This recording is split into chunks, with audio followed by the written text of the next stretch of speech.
صباح السعادة على أحلى متابعين في الدنيا. يلا بينا كده يا حبايبي نعمل طاسة الكبدة أو شوية كبدة. بصوا في منتهى الجمال، الطريقة دي هتعتمدوها من حلاوتها، طريقة جميلة جدا. وشايفين جمال الكبدة كده والفلفل الألوان، حاجة كده من الآخر. لايك وشير يا أحلى متابعين في الدنيا.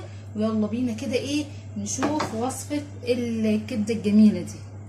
صباح السعادة على أحلى متابعين في الدنيا. لايك بقى يا حبايبي واشتراك في القناة وتفعيل الجرس على كلمة القلب عشان أي حاجة كده بننزلها يوصلكم إشعار بيها يا أحلى متابعين في الدنيا.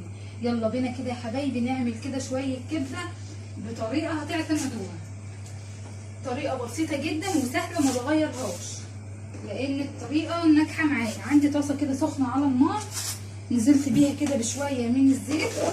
طبعا الكبدة بتتعمل بزيت بس هضيف لها كده قطعه كده من السمنه تديها برضو تطعيمه حلوه اهي. اللي مش حابب يضيف سمنه براحتكم خالص، كل ديت حاجات اختيارات زي ما انتوا عايزين.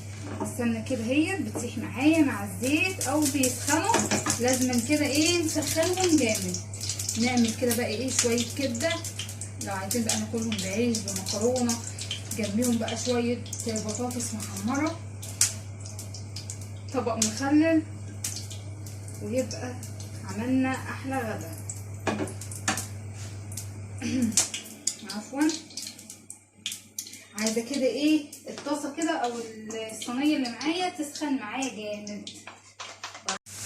الموبايل بس يا حبايبي فصل مني، لكن بصوا اهو نزلت كده بالكبده معايا بعد ما صفرت كده التومه، وكنت حاطه قطعه فصين توم دقاهم برضو كده في الهون وحطاهم على الكبده وهي نيه. بصوا في المصفى بقى كده بتنزل كل اي حاجه وزي ريحه زفاره زي ما انتوا شايفين كده حبايبي. نبقى نعصر نص ليمونه او ليمونه حسب كميه الكبده معايا على الكبده وهي نيه، نحطها في مصفى ونقطعها كده تقطيع كده صغير، او كبده كده مقطعينها عصافيري زي ما انتوا شايفين. مش عايزه اقلب كتير بس عشان ما تنزلش ميه. ماشي، يبقى ضفت نص ليمونه، شويه من الخل، شويه من الفلفل، فصين الثوم، رشه بسيطه من الملح، ونحطها بقى في مصفى هتنزل كل الدم واي ريحه زفاره فيه. بصوا كمان.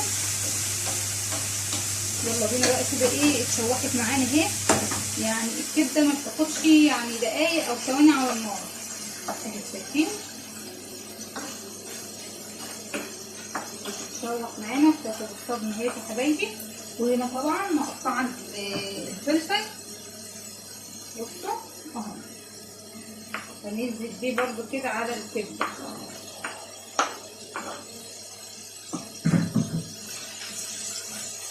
الريحه بصوا جميله جدا. هنجيب بقى كده توابلنا، مش هضيف شطه، عندي برضو كمان رشه من الفلفل الاسود، رشه كمون،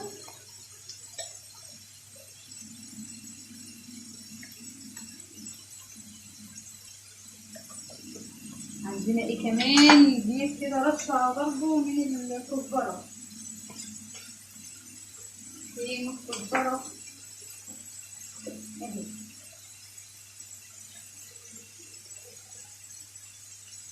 حلوه كده من الكزبره بتاعتنا، كزبره ناشفه، وضايفين ملح على الكبده برضو وهي نيه وشويه صغيرين كده بس كده.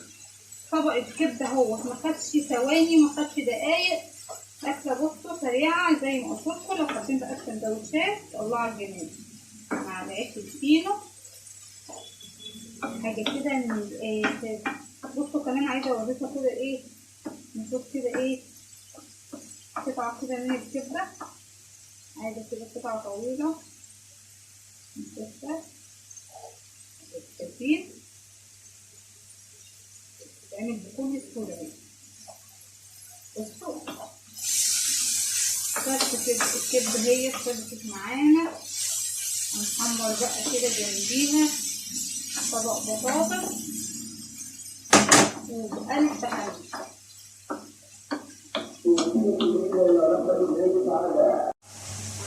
كده بقى يا حبايبي يكون خلصت معانا طاسه الكبده التحفه اللي انتوا شايفينها دي. شكلها لوحده كده بصوا الله على الجمال. خلصت ازاي وشايفين كده ايه مقطعين الكبده صغيره ازاي. يلا بقى كده ايه لايك واشتراك في القناه يا حبايبي، واستنوني كده في فيديو او وصفه جديده ان شاء الله مع احلى كبده ما خدتش ثواني على النار. لايك وشير يا احلى متابعين في الدنيا. ما تنساش بقى يا حبايبي